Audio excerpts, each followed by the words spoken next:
Today I'll be teaching you guys how you guys can make custom emojis on Discord.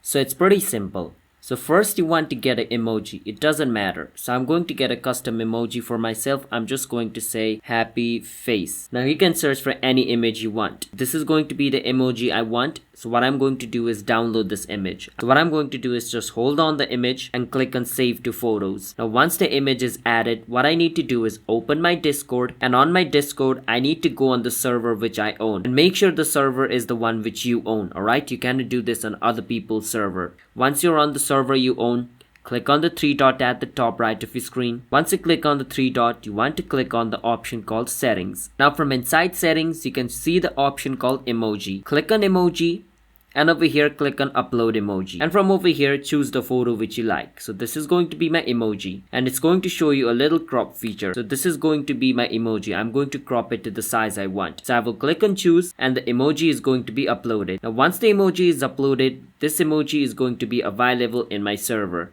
Now anyone who wants to use the emoji, they can use it. As you guys can see, I can click on it and the emoji will be added just like this. That's how you guys can add emoji on your server. So if you guys found our video helpful, then hit the subscribe to our channel, How to Guide. I'll see you guys next time.